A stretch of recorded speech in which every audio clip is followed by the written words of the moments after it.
Dr. Darien is back, and we're talking running versus walking. Which one is better? That's what we're trying to figure out. You know, as we get into this new year, many people getting those resolutions, getting their feet to the ground, getting those extra steps in. There's a new publication from the New York Times that compares the benefit of walking versus running. There's a clear winner. Running, obviously.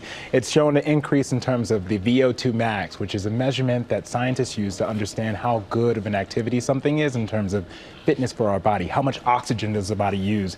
My question was, how much better is running compared to walking? It seems like there's a 3-to-1 ratio. For example, for every 5-minute run, that's equivalent to about a 15-minute walk when you talk about that VO2 max, how much output your body's getting.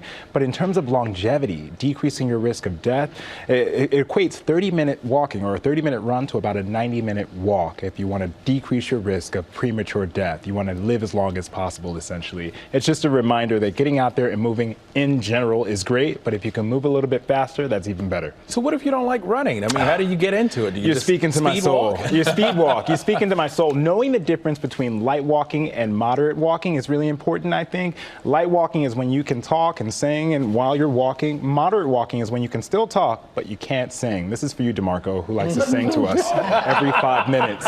So we want you to be moderate so that we can cut that singing out. But that means that your body's getting that good VO2 max if you're ever trying to understand if you're doing good enough. I mean, we coming in 25 pretty hot, right? Oh, we are. Shutting DeMarco up, getting out there, moderate walking. But in general, how do you make those steps? You want to add on 3,000 more steps a day. That's the general recommendation. That's about 30 minutes of walking. And then they suggest something I think is really helpful. Pepper in that running. So during your walk, do a little bit of light jogging, and then try to increase as much as you have, a little bit more each and every day. Great advice. I love Dr. Darien's love language.